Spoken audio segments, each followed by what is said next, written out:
For over a decade, the Brown family sold the world a beautiful, powerful lie. It was the financial and philosophical bedrock of their entire brand, the family pot. This communal fund, this single shared bank account, was presented as the ultimate proof of their unity, a testament to the selfless ideal of all for one and one for all. But behind that carefully constructed image of shared sacrifice and equal distribution was a dark and deceptive truth. This is the forensic investigation into the Brown family's finances, a deep dive that will expose how the family pot was never a communal vessel of support, but a meticulously engineered financial pipeline designed to siphon the hard-earned income of three working women to fund the increasingly lavish lifestyle and monogamous dreams of one favored couple. If you're ready to follow the money and uncover the financial fraud at the heart of the Sister Wives saga, then you need to hit that like button right now, subscribe to Coco Gossip for the real story behind the reality shows, and make sure you ring that notification bell because you won't want to miss a single exhibit in this explosive case. To understand the sheer scale of the deception, we first have to understand the power of the public image they created. From the very first season of Sister Wives, the concept of the family pot was presented as the engine that made their unconventional life possible. It was their central talking point, the answer to the constant question from skeptical outsiders, how do you afford it all? The explanation was simple, elegant, and deeply appealing. They were one family, so they had one bank account. All the money from every source flowed into this single pot. Kody's earnings, Meri's work, Christine's contributions, and especially Janelle's steady corporate income, it all went into the communal fund. Janelle, with her head for numbers and her pragmatic nature, was presented as the family's de facto accountant, the trusted manager of this shared account. In their book, Becoming Sister Wives, they described this system in glowing terms. It was a symbol of their commitment, a practical application of their faith. They presented a completely united front, claiming that every dollar earned, no matter by whose hand, benefited everyone equally. A dollar earned by Janelle in Wyoming was a dollar that could be used to buy groceries for Christine's children in Utah. A bonus Kody received was money that could help Meri pay a bill. This communal ideal was not just a part of their brand, it was their brand. It was the ultimate justification for polygamy. They argued that by pooling their resources, they could achieve a level of financial stability and security that a traditional monogamous family could only dream of. They were a team, a corporation, a collective, where the needs of the many were always met because the resources of all were shared without question. This image of financial solidarity was incredibly potent. It allowed them to navigate the immense costs of their lifestyle, moving states, buying and selling multiple homes, and of course feeding and clothing a family of, at its peak, 23 people. On camera, they would have family meetings to discuss budgets and large purchases, reinforcing the idea that these were democratic decisions made for the good of the whole. They sold this dream to the world, and for a long time the world bought it. The audience believed in the family pot because the wives themselves seemed to believe in it. They spoke of it with conviction, presenting their financial entanglement not as a risk, but as their greatest strength. It was the ultimate safety net, the guarantee that no one would ever be left behind, that no child would ever go without because the pot would always be there to provide. It was a beautiful idea, and, as we would come to discover, it was a complete and utter fraud. Behind the carefully edited scenes of family budget meetings and the talking heads extolling the virtues of financial unity, a severe and growing imbalance was taking root. The deception of the family pot lay not in its existence, but in its administration. While the money did indeed flow into a central account, the money flowing out was being directed with a shocking and deliberate favoritism. To understand the fraud, you have to analyze the cash flow, and when you do, it becomes clear that this was never a system of equals. It was a system where the workers were subsidizing the chosen ones. Let's begin with the income. For years, Janelle was the undisputed financial workhorse of the family. She held down steady, often high-paying jobs in accounting and real estate. She was the one with the 401k, the one who understood spreadsheets and mortgages. Her income was the stable bedrock upon which the entire family was built. After the family became a television phenomenon, Christine, who had for years been the primary homemaker and childcare provider, also became a significant earner. She dove headfirst into the world of multi-level marketing, or MLMs, and proved to be incredibly successful. She became a high-ranking seller for LuLaRoe, a clothing company known for its lucrative, if controversial, business model. Later, she would find even greater success with Plexus, a health and wellness company. On screen, her business success was often downplayed, framed as a little side hustle. But insider reports, supported by the publicly visible success of other high-level MLM sellers, suggest that Christine was generating a massive independent income, potentially hundreds of thousands of dollars a year, all of which, under the family's rules, was poured directly into the family pot.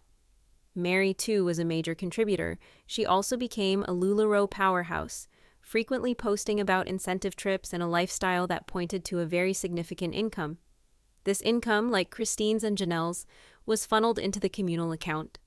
So, you have at least 3 women, Janelle, Christine, and Meri, working tirelessly, running successful businesses, and contributing enormous sums of money, plus the substantial income from the TLC show itself, into this one central fund.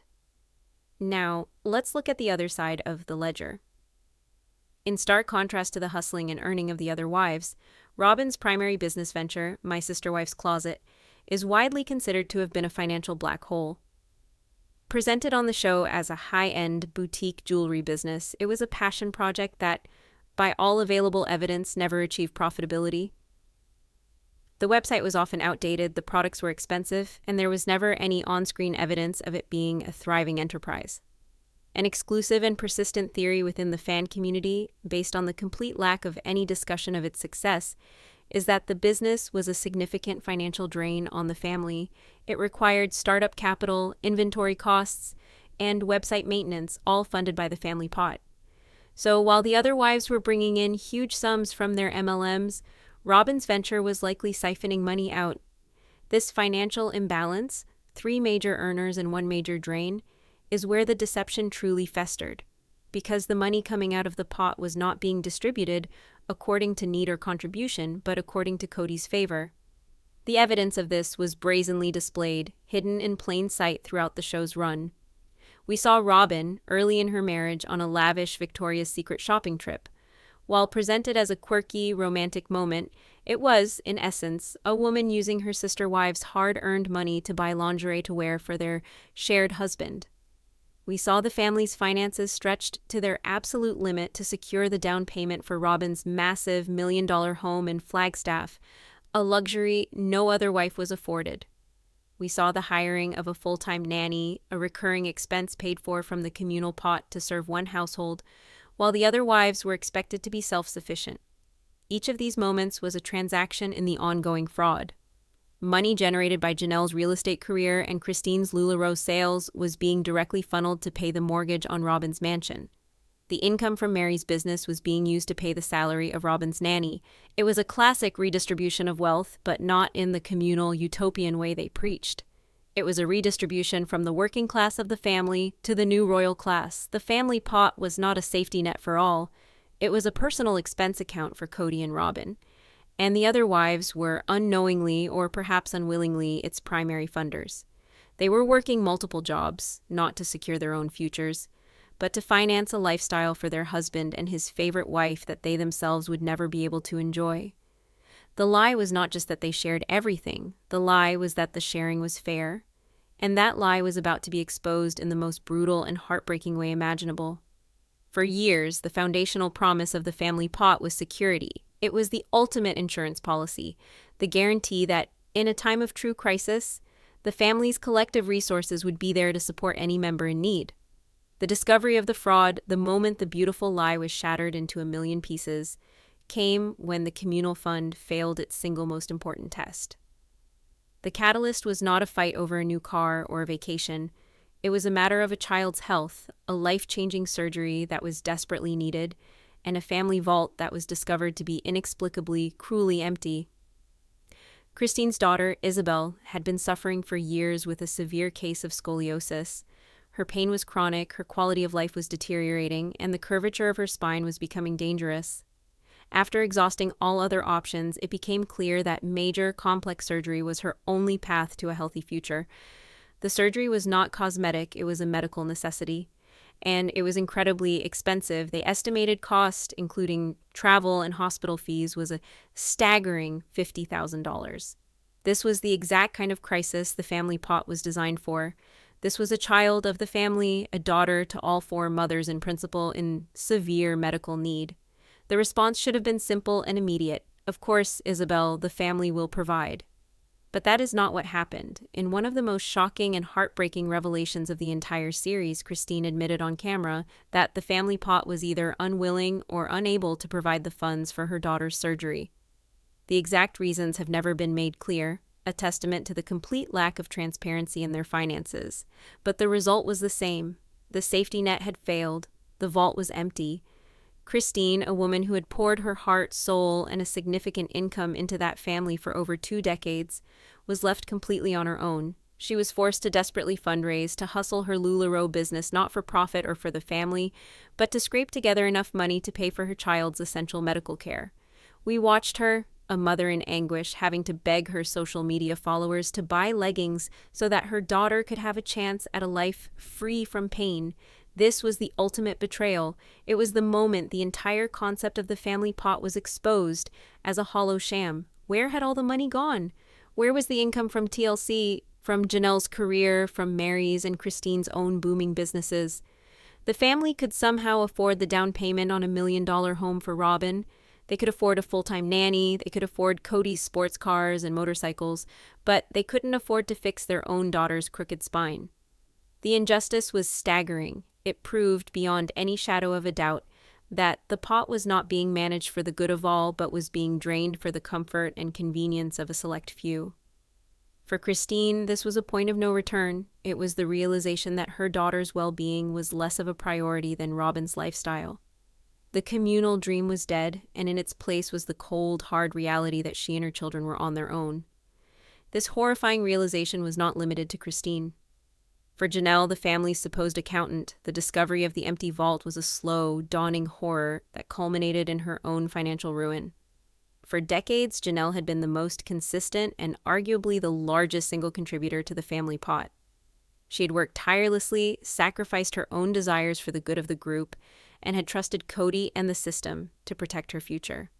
She believed in the shared security, the idea that their collective assets would provide for them all in their old age. The move to Flagstaff and the disastrous investment in the Coyote Pass property stripped away this illusion. As the family's finances crumbled under the weight of multiple mortgages and rentals, Janelle's personal financial situation became dire. In a moment of shocking vulnerability, she admitted that she was financially destitute. After 30 years of pouring her salary into the family pot, she had nothing to show for it. No retirement account in her name, no savings, no home that was truly hers. Her only asset was a share in a plot of undeveloped land that she couldn't even afford to build on. Land that was co-owned by the very people whose financial decisions had led her to this point. She was forced to live in an RV on a barren patch of dirt while Robyn lived in a mansion paid for, in part, by Janelle's own labor. The lie of shared security was shattered. The pot wasn't a savings account for their collective future. It was a checking account that had been drained to zero, and she was left holding the empty bag. The workers had been bled dry, the vault was empty, and now the reckoning was coming. The discovery of the empty vault was the quiet earthquake that destabilized the entire foundation of the Brown family. The emotional and financial betrayal, laid bare by a child's medical crisis and a loyal wife's destitution, created a series of aftershocks that would eventually lead to a full-blown financial reckoning. The confrontation, when it came, was not in a sterile accountant's office, but on the dusty, windswept land of Coyote Pass, the very property that represented their broken dreams and financial ruin. And it was Janelle, the stoic, logical, and long-suffering financial pillar of the family, who finally detonated the bomb of truth. The showdown between Janelle and Kody at Coyote Pass stands as one of the most raw and important moments in the show's history. Janelle, having been pushed to her absolute limit by Kody's manipulative behavior, his blatant favoritism, and her own precarious financial situation living in an RV on their undeveloped land, finally broke. The argument started, as it so often did, with Kody demanding loyalty and respect while offering none in return. He belittled her, dismissed her concerns, and gaslit her about her own contributions to the family. But this time, something was different. 30 years of suppressed frustration, of balancing budgets while her own account remained empty, of watching her hard-earned money be spent on another woman's desires, finally boiled over. As Kody continued his tirade, demanding that she honor his patriarchal authority, Janelle's composure shattered, the quiet accountant disappeared, and in her place stood a furious woman who had finally come to collect on a 30-year debt of gratitude and acknowledgement. She screamed at him, her voice raw with the pain of 1,000 slights, and delivered the line that publicly exposed the financial fraud for all the world to see. "I paid for the damn house in Vegas by myself." In that single explosive sentence, the carefully constructed narrative of the family pot was annihilated. This was not an emotional exaggeration. It was a public declaration from the family's bookkeeper. It was the first time one of the wives had openly admitted that the contributions were not, and had never been, equal. Let's dissect the profound significance of this statement. For years, Janelle had quietly and competently managed her career and her finances, pouring everything she had into the collective. Her scream was the sound of a silent partner who had been carrying the company finally demanding to have her name put on the door. It was a direct refutation of the all-for-one lie. It confirmed what viewers had long suspected, that certain members of the family were carrying a massively disproportionate share of the financial burden. She wasn't just a contributor, she was, in many cases, the primary funder. Her outburst gave voice to the deep, unspoken resentment that had been festering for years. It was the sound of a worker realizing she had been exploited, not by a faceless corporation, but by the very man who had promised to protect and provide for her. It was the financial reckoning made flesh, a moment of pure, unadulterated truth that could never be taken back. The emotional explosion on Coyote Pass inevitably led to the cold, hard reality of the exit interviews. As Christine and later Janelle began the process of extricating themselves from the family, they were confronted with the true, insidious nature of the family pot. Leaving wasn't just a matter of packing their bags and saying goodbye. It was a complex and nightmarish financial negotiation, a desperate attempt to reclaim their equity from a system that was designed to have no exit strategy. Their struggle to get their money back exposed the deepest flaw in the communal lie. The family pot was a legal black hole, a system with no clear rules, no contracts, no legal protections, and no accountability. A system that was controlled entirely by the whims of its patriarch. Imagine pouring your entire life's earnings into a joint account for 30 years, only to discover that your name isn't legally on it. That is the situation Christine and Janelle found themselves in. They had trusted in faith and family, but faith and family don't hold up in a court of law or during a real estate transaction. But widely circulated reports suggest that the financial negotiations behind the scenes were far more contentious and difficult than what was portrayed on television. The women had to fight for what was morally theirs, but what was not, in many cases legally secured in their names. Kody's name was on the deed to Coyote Pass. Kody had been the one making the major financial decisions. He held all the cards. This struggle was the final, irrefutable proof of the fraud. If the family pot had been a true, transparent, and equitable partnership, the dissolution of assets would have been a straightforward process of dividing what was collectively owned. But it wasn't a partnership, it was a benevolent dictatorship, and when the subjects decided to leave the kingdom, they discovered they were not entitled to a share of its treasury. Christine had to fight to get the money from the sale of her home in Flagstaff, a home she had largely paid for herself. Janelle was left with her trailer and her share of a piece of land that was a financial liability, not an asset. Their struggle was a stark warning about the dangers of a financial system built on trust, when that trust has been so thoroughly broken. It proved that the family pot was never designed for the collective's long-term security. It was designed for Kody's control. It was a system that worked perfectly as long as everyone kept paying in and no one ever tried to cash out. But the moment they did, the entire fraudulent enterprise was exposed. The ultimate and most satisfying chapter in the story of the family pot fraud is the aftermath. It is a story of glorious, undeniable financial independence. The repercussions of the pot's collapse have provided the final, conclusive proof that the original three wives were the financial engines of the family all along. Once they were free from the crushing weight of funding Kody and Robyn's lifestyle, their own financial success skyrocketed, serving as a stunning testament to their individual talent, work ethic, and business acumen. Let's start with Christine, the woman who had to crowdfund her daughter's surgery and fight for the equity in her own home has emerged as a powerhouse. Almost immediately after leaving Kody, she blossomed. She landed her own TLC digital spinoff, Cooking with Just Christine, which was so popular it was brought to the main network. She has become a massive social media influencer, commanding high fees for brand partnerships. She co-wrote a book, and she and Janelle have launched a series of successful wellness retreats. She is not just surviving, she is thriving in a way she never could have within the confines of the Brown family. Her beautiful new home, her frequent travels, and her radiant happiness are a stark contrast to the basement wife future she escaped. She is living proof that she was never the one who needed the family pot. The family pot needed her. Then there is Janelle, the woman who is left financially destitute in an RV. Since separating from Kody, she too has found her financial footing.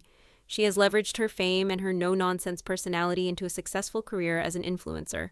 Partnering with Christine to promote their health and wellness business, she travels the world, spends quality time with her children and grandchildren, and is building a life of her own on her own terms. She is no longer the family's overworked and underappreciated accountant.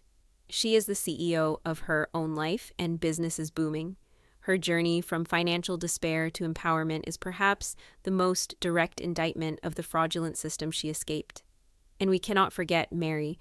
Though her emotional separation from Kody happened years earlier, her official financial separation also unlocked her full potential. She is, by all accounts, a titan in the world of LuLaRoe, consistently ranking as one of their top sellers and earning six-figure bonuses. She successfully runs her own bed and breakfast, Lizzie's Heritage Inn, a business she funded and operates entirely on her own. She has built her own financial empire, completely independent of the family that had long since cast her aside emotionally. The collective success of these three women is not a coincidence. It is the result of a simple equation. When you remove a massive financial drain from your life, you suddenly have a surplus. And what of the couple who benefited most from that drain? The repercussions for Kody and Robyn paint a very different picture.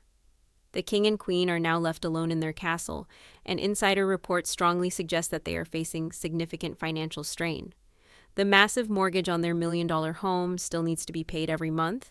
The property taxes on their large parcel of land at Coyote Pass are a constant burden. And most importantly, the multiple streams of income that once flowed into their personal account have now been cut off. The TLC salary is likely much smaller now that the show's main stars and their compelling storylines have departed. There are no more six-figure MLM checks from Christine and Meri being deposited into their account. There is no more steady corporate salary from Janelle to fall back on.